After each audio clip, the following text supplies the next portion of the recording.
मार दिया बाबू जगदेव प्रसाद जी को, गलत काम शहीद करे बना दिया, शहीद कर दिया, शहीदों के नाम में लिख दिया। और इसी बात के लिए जलता था जब बाबू जगदेव प्रसाद जी ने कहते थे कि 100 में 90 शोषित है, 90 भाग हमारा है, 10 का शासन 90 पर नहीं चलेगा, नहीं चलेगा। क्या करोगे मनु वाले, मनुवादी व्यवस्था को मानने वाले, अब क्या करोगे? क्या आप बिहार सरकार के भी सीने में गोलियां मारोगे? और मनु मीडिया के लोगों, अब मुंह कहां लेके जाओगे, कहां छुपाओगे? एक काला मुंह कहां लेकर के जाओगे? बाबू जगदेव प्रसाद कहा तो उसे गोली मार दिया। आईएएस कितने हैं? ये जज कितने हैं? ये डॉक्टर कितने हैं? ये कलेक्टर कितने हैं? ये जमीनों पर इनका कितना कब्जा है? नौकरियों पर इनका कितना कब्जा है? आपको संपत्ति पर कितना इनका कब्जा है? आपको चल अचल संपत्ति पर कहां बैठे हैं? कितना बैंकों में लॉकर में कितने पैसे पड़े हैं? अभी इसका खुलासा कहां हुआ है? कहीं चोट लगा होगा दिल पर तो जाति जनगणना को करा दिया। कल तक हम सुनते थे समाचार पत्रों में और दूरदर्शन पर सुनते थे कि कोई मुख्यमंत्री जी को छाती तोड़ रहा है।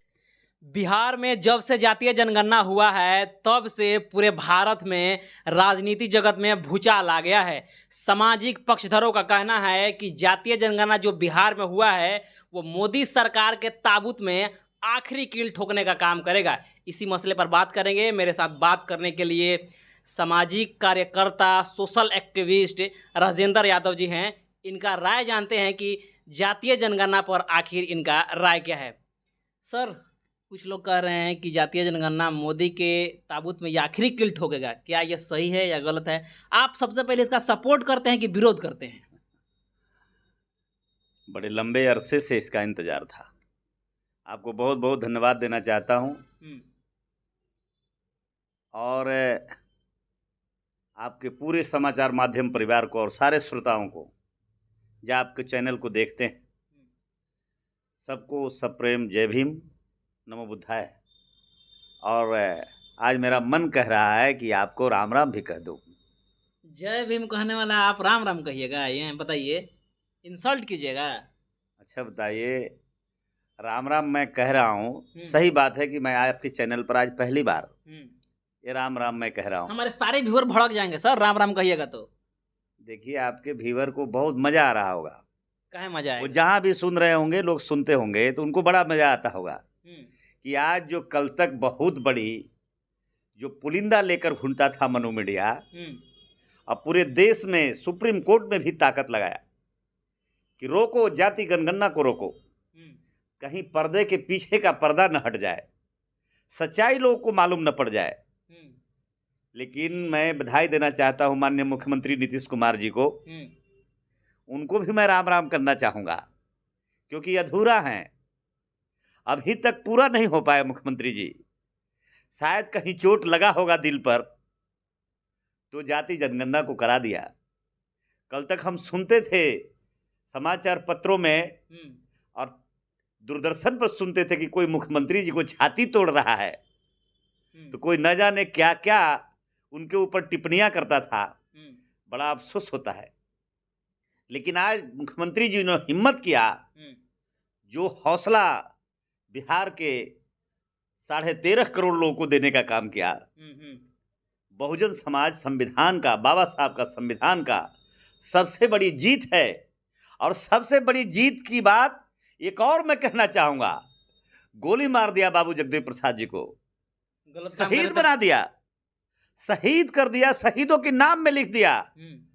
और इसी बात के लिए जलता था जब बाबू जगदेव प्रसाद जी ने कहते थे कि 100 में 90 शोषित है, 90 भाग हमारा है, 10 का शासन 90 पर नहीं चलेगा, नहीं चलेगा। उन्हें गोली मार दिया।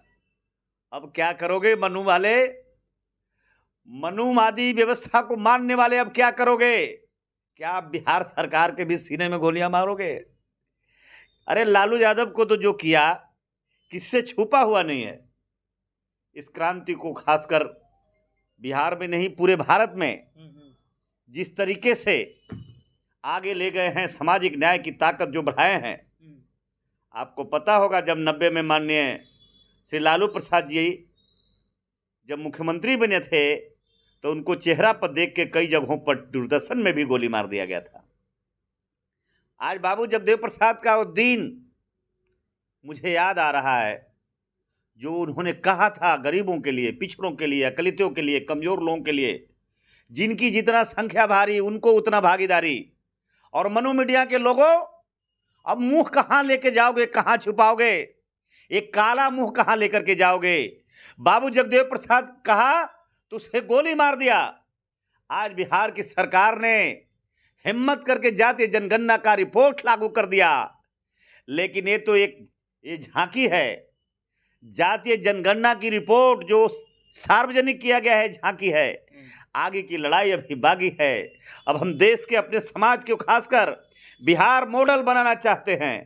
और बिहार के बारे में जान लीजिए पत्रकार साहब, जब जब बिहार करवट लिया है, ये देश में करवट हुआ है।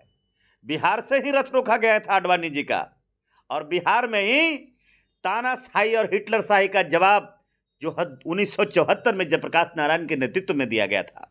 और आज भी जब पूरे भारत को लड़ने की हिम्मत कोई नहीं कर रहा था, पूरे भारत में लोग बिल्कुल पस्त हो गए थे, अस्त हो गए थे, उस परिस्थिति में पगड़ी बांधने का काम किया है नीतीश कुमार जी।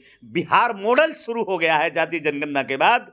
इसके पहले तो आपको मालूम है कि जब इंडिया का जो गठबंधन बना है, 28 दलों का गठबंधन, 28 दलों में सबसे ऊपरी पैदान पर बैठे हैं नीतीश कुमार जी प्रधानमंत्री के उम्मीदवार में। लेकिन आज जातीय जनगणना की रिपोर्ट लाकर पूरे भारत का सामाजिक न्याय का मॉडल, परिवर्तन का मॉडल, प्रधानमंत्री का चेहरा के रूप में आज खड़े हो गए हैं। कोई जवाब नहीं है। मैं धन्यवाद देता हूं, सैल्यूट करता हूं। और मैं यही जानना चाहता हूं, माननीय मुख्यमंत्री जी, ये लड़ाई अधूरा क्यों छोड़ रहे हो? इसको भी सार्वजनिक कर दो, बता दो देश को, क्या अधूरा, बता दो ये देश को कि अगर ये जिसकी संख्या 3% है, ये गोदी मीडिया और मनु मीडिया को तो आपने जूता मारने का काम किया। लेकिन इसलिए जूता मारने का काम किया कि कल तक लोग बड़े चिल्ला चिल्ला कर चित्रा जी बोला करती थी, चिल्ला चिल्ला कर मनीष जी बोला करते थे, चिल्ला चिल्ला कर मनु मीडिया ये कहती थी कि हमारा ब्राह्मणों की आबादी 6% है। ये मैं नहीं कह रहा हूं, गूगल में भी सर्च कर लीजिए, जो ये कहते हैं वही गूगल में चढ़ता है। गूगल में भी 6% का आता था। और भूमिहार की आबादी 7% 2 बताया जाता था, 7.2। और राजपूत की आबादी 6% बताया जाता था। और कास्ट की आबादी 1.2 बताया जाता था। अगर टोटल को अगर जोड़ दिया जाए तो 20.5 का इनका आंकड़ा पूरे भारत में बताया जाता था। ये मनु मीडिया का आंकड़ा था। लेकिन हमारे जगदू बाबू जैसे लोग कहते थे कि नहीं, ये 10 है, ये 10 का आंकड़ा है, 90 हम हैं, 10 हैं। लेकिन जातीय जनगणना से अगर सबसे ज्यादा अगर किसी को मन को शांति मिला होगा तो हम कहते हैं कि बाबू जगदेव प्रसाद को बड़ी शांति मिली होगी। क्योंकि आज वही आंकड़ा आ गया जो जगदेव बाबू गोली खाने से पहले मंचों से कहा था, सीना तान कर कहा था। आज उनका सपना पूरा हुआ है। आज पूरे जो हम लंबे अरसों से शोषित समाज के लोग, शोषित लोग, पीड़ित लोग, दलित लोग, अकलियत के लोग जो सामाजिक न्याय की ताकत के साथ खड़े थे और लड़ रहे थे, आज उनके लिए सबसे बड़ी, आपने तो कहा कि भारतीय जनता पार्टी और नरेंद्र मोदी की ताबूत की आखिरी कील साबित हो रहा है। लेकिन मैं तो कहता हूं, हमारा नहीं है बल्कि जो सामाजिक न्याय में विश्वास रखते हैं उनका कहना है। लेकिन मैं तो कहता हूं कि ये पहली कील लगाने की शुरुआत हो गई है। अभी तो पूरी लड़ाई है। आप कहां बता पाए? आप, मैं आपसे पूछता हूं, जरा ये बता दीजिए, ये IAS कितने हैं, ये जज कितने हैं, ये डॉक्टर कितने हैं, ये कलेक्टर कितने हैं, ये जमीनों पर इनका कितना कब्जा है, नौकरियों पर इनका कितना कब्जा है, आपको संपत्ति पर कितना इनका कब्जा है, आपको चल अचल संपत्ति पर कहां बैठे हैं, कितना बैंकों में लॉकर में कितने पैसे पड़े हैं, अभी इसका खुलासा कहां हुआ है? तो अभी कह रहे हैं कि इसका भी डाटा दिया जाएगा। खुलासा कर दीजिए। मैं तो कहता हूं खुलासा कर दीजिए। बहुत अच्छा है, लोहा गर्म हो चुका है और हथौड़ा पड़ने वाला है। और वो हथौड़ा भी तैयार है जो बाबा साहब ने 1 मैन वोट के माध्यम से दिया था। देश की जनता खड़ी हो गई है। हम समझते हैं कि अब मैदान छोड़कर लोग भागने वाले हैं। और हम राम राम इसलिए हम कह रहे हैं कि राम राम सत्य की भी तैयारी हो गई है। राम राम सत्य हो गया। इस सुगबुगाहट मालूम पड़ रहा है और जानकारी मिली है, टेलीफोनिक बात हो रही है कि आदरणीय श्री शिबू सोरेन जी के पुत्र, आदिवासी पुत्र, जननायक श्री हेमंत सोरेन जी दूसरी लाइन में खड़े हैं। और भाजपा को छोड़ दीजिए, भाजपा का तो राम राम सत हो ही गया, लेकिन कांग्रेस के लोग को भी सद्बुद्धि आ गई।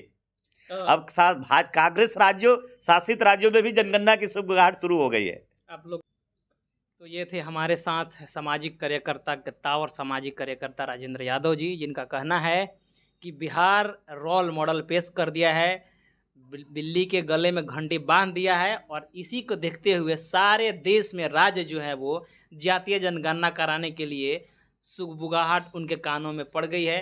हेमंत सोरेन इसके बारे में सोच रहे हैं, छत्तीसगढ़ और कर्नाटका जो है वो भी इसके बारे में सोच रहा है। तो जो लोग कह रहे हैं कि मोदी सरकार के जो है वो ताबूत में आखिरी कील ठोकने का काम करेगा, कहीं ये बात सच ना हो जाए। बाकी आप क्या सोचते हैं, आप अपनी प्रतिक्रिया दीजिए, और हमारे चैनल पर पहली बार आए हैं तो चैनल को सब्सक्राइब करें, वीडियो को लाइक करें, शेयर करें, पेज पर देख रहे हैं तो पेज को लाइक करें, फॉलो करें। मिलते हैं अगले खबरों के साथ, तब तक जय भीम, जय भारत, जय संविधान।